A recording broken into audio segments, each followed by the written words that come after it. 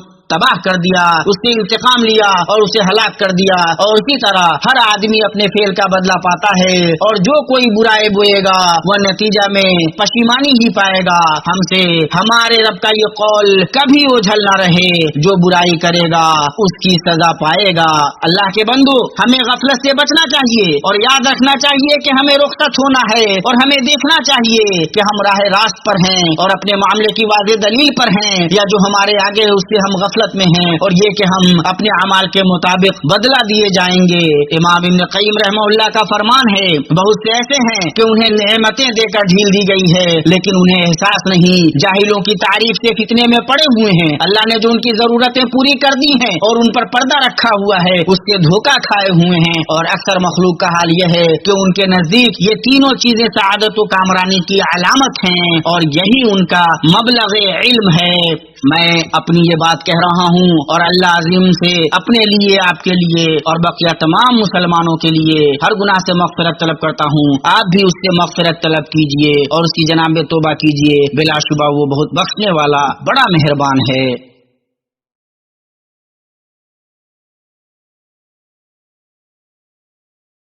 ہر قسم کی تعریف اللہ کے لیے ہے جو بلند اور باریک بھی ہے، اس کے حکم مورد کرنے والا کوئی نہیں اور نہ اس کے حکم پر نظر ثانی کرنے والا کوئی ہے، اور درود و سلام نازل ہو اللہ کے بندہ اور اس کے چنیدہ ہمارے سردار اور نبی محمد پر جو مخلوقات میں سب سے اچھے ہیں اور خاتم الرسل ہیں، اور آپ کی آل و اصحاب پر۔ اما بعد، اللہ تبارک و تعالی کا فرمان ہے، بس جس نے دیا اللہ کی راہ میں اور ڈرنا اپنے رب سے اور نیک بات کی تصدیق کرتا رہے گا تو ہم بھی اس کو آسان راستے کی سہولت دیں گے، لیکن جس نے بخیلی کی اور بے پرواہی برتی اور نیک بات کی تصدیق کی تو ہم بھی اس کی تنگی و مشکل کے سامان میسر کر دیں گے۔ ان آیات میں اس بات پر دلالت موجود ہے کہ نیکی کرنے سے دوسری نیکیوں کی راہ آسان ہو جاتی ہے، اور ایک برائی کی انجام دہی دوسری برائی کی طرف لے جاتی ہے، اور یہ کہ اللہ تعالیٰ خیر کا ارادہ کرنے والوں کو خیر کی توفیق دیتا ہے، اور جو برائی کا ارادہ کرتا ہے اللہ اسے رسوا کر دیتا ہے، اور ہر چیز مقدر تقدیر کے بموجب ہوتی ہے۔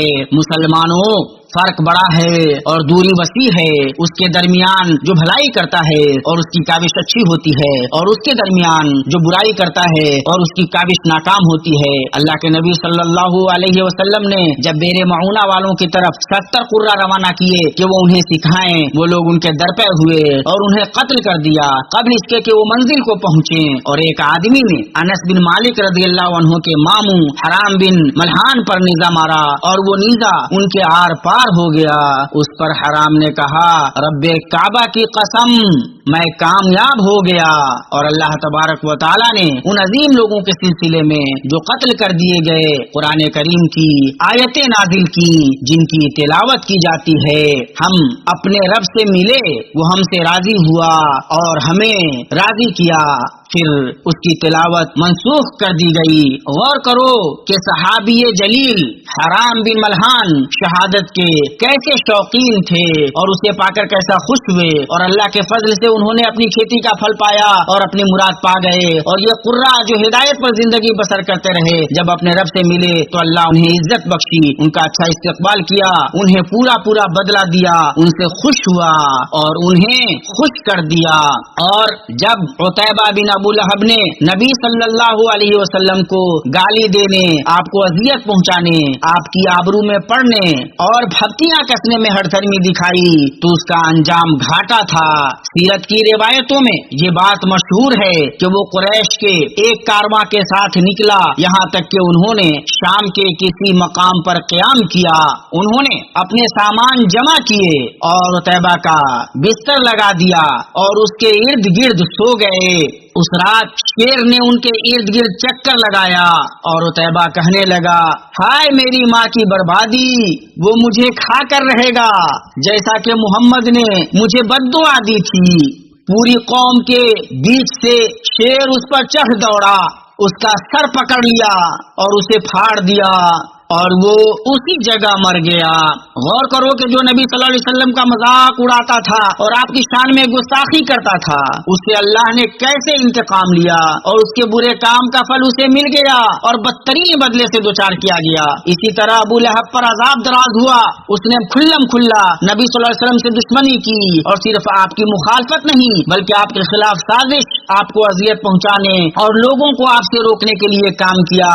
یہی حال اس کی بیوی کا بھی تھا، وہ نبی صلی اللہ علیہ وسلم کی دشمنی میں ابو لہب کی مددگار تھی۔ آپ صلی اللہ علیہ وسلم کو اپنی زبان سے تکلیف پہنچاتی تھی، آپ کو اذیت دیتی تھی، آپ کا ٹھٹھا اور مذاق اڑاتی تھی۔ یہ اس کا نعرہ تھا، ہم نے مذمم سے نفرت کی، اس کے دین سے انکار کیا اور اس کی مخالفت کی۔ وہ آپ صلی اللہ علیہ وسلم کی راہ میں کانٹے رکھا کرتی تھی، تو بدلہ کیا ہوا؟ غلبہ کس کو حاصل ہوا؟ اس کا جواب اور اس کی وضاحت سورہ مسد میں ہے، جس نے واضح کیا کہ کیسے نامراد ہونے والے دونوں مذموم ابو لہب اور لکڑیاں ڈھونے والی اس کی بیوی نے اپنے برے کرتوت اور قبیح جرم کے سبب تباہی و بربادی اور ہلاکت کا پھل پایا۔ اللہ تعالیٰ اپنے نبی صلی اللہ علیہ وسلم کو چھوڑنے والا نہیں، وہ تو انہیں عزت بخشنے والا، غلبہ دینے والا اور ان کی مدد کرنے والا ہے۔ شیخ الاسلام ابن تیمیہ رحمہ اللہ نے فرمایا، اللہ نے جنہیں فضیلتوں سے مخصوص کیا ان کے ساتھ اس نے بھلائی کا ارادہ کیا، جیسا کہ خدیجہ رضی اللہ عنہا نے نبی صلی اللہ علیہ وسلم سے فرمایا جب آپ صلی اللہ علیہ وسلم پر وحی آئی اور آپ کو اپنی جان کا ڈر لگا، ہرگز نہیں، اللہ کی قسم، اللہ آپ کو کبھی رسوا نہیں کرے گا۔ آپ صلہ رحمی کرتے ہیں، سچ بولتے ہیں، بے سہارا لوگوں کا بوجھ ڈھوتے ہیں، نادار لوگوں کو کما کر دیتے ہیں، مہمان نوازی کرتے ہیں اور نیک کاموں میں مدد کرتے ہیں۔ حضرت خدیجہ رضی اللہ تعالی عنہا نے اپنی عقل سے اس بات پر استدلال کیا کہ اللہ نے جس کے اندر یہ خوبیاں اور قابل قدر محاسن رکھے جنہیں اللہ نے سعادت کے عظیم اسباب میں سے بنایا ہے، اللہ کی سنت، اس کی حکمت اور اس کے عدل میں سے نہیں کہ اللہ ایسے شخص کو رسوا کر دے، بلکہ اللہ اسے عزت دے گا اور اس کی شان بڑھائے گا، کیونکہ بندوں کے سلسلے میں اللہ کے دستور اہل خیر کو عزت بخشنے اور اہل شر کو ذلیل کرنے کے سلسلے میں وہ بات معلوم ہے جس میں عقل مندوں کے لیے عبرت ہے۔ یہ باتیں رہی اور اپنے رب کے حکم کی تعمیل میں اپنے نبی پر درود و سلام بھیجو، اللہ اور اس کے فرشتے نبی پر درود بھیجتے ہیں، مومنوں تم بھی ان پر درود اور سلام بھیجا کرو۔ اے اللہ درود و سلام نازل فرما محمد اور آل محمد پر جیسا کہ تو نے درود نازل کیا ابراہیم اور آل ابراہیم پر۔ اے اللہ اسلام اور مسلمانوں کو غلبہ عطا کر، کافروں اور کفر کو ذلیل کر، دین کے دشمنوں کو تباہ کر، اسلام کے اور مسلمانوں کا ہر ایک دشمن سے بلاد حرمین کی حفاظت فرما۔ اے اللہ اسے پرامن اور پرسکون اور خوشحال بنا اور بقیہ مسلمانوں کے تمام ملکوں کو اے اللہ ہم سے مہنگائی، وبا، بیماری، سود، زنا، زلزلے، آزمائشیں اور ظاہر و باطن برے فتنے سب کو دفع کر ہمارے اس ملک سے بطور خاص اور مسلمانوں کے بقیہ تمام ملکوں سے اے اللہ تو ہمارے کمزور بھائیوں، تیری راہ میں جہاد کرنے والوں، سرحدوں پر تعینات سپاہیوں اور محافظین کا تو ہو جا۔ اے اللہ تو ان کا معین و مددگار اور حامی و ناصر ہو جا۔ اے اللہ تو ہمیں وطنوں اور گھروں میں امن سے نواز۔ اے اللہ سربراہوں اور حکمرانوں کی اصلاح فرما، ہماری سربراہی اسے دے جو تجھ سے ڈریں، تیرا تقوی اختیار کریں اور تیری رضا کی پیروی کریں اے رب العالمین۔ اے اللہ ہمارے سربراہ کو اقوال و اعمال کی توفیق بخش جو تیری مرضی و منشا کے مطابق ہوں۔ اے حی و قیوم انہیں بھلائی اور تقوی کی راہ پر چلا۔ اے اللہ ہم تجھ سے تیری رحمت کا سبب بننے والے اعمال کا سوال کرتے ہیں اور ایسے عزائم کا سوال کرتے ہیں جن سے تیری مغفرت، ہر گناہ سے سلامتی، ہر بھلائی کا فائدہ، جنت سے سرفرازی اور جہنم سے نجات حاصل ہو۔ اے اللہ تو اپنے پاس سے رحمت عطا فرما اور ہمارے کام میں ہمارے لیے رایابی کو آسان کر دے۔ اے اللہ تمام معاملات میں ہمارا انجام اچھا کر ہمیں دنیا کی رسوائی اور آخرت کے عذاب سے نجات دے۔ اے اللہ ہمیں مسلمان زندہ رکھ اور مسلمان ہی رکھ کر موت دے، اور نیک لوگوں سے جا ملا کہ ہم نہ شرمندہ ہوں اور نہ بدلے ہوئے ہوں، اور ہر قسم کی تعریف اللہ رب العالمین کے لیے ہے۔ اور درود و سلام نازل ہو نبی صلی اللہ علیہ وسلم اور آپ کی آل و اصحاب پر۔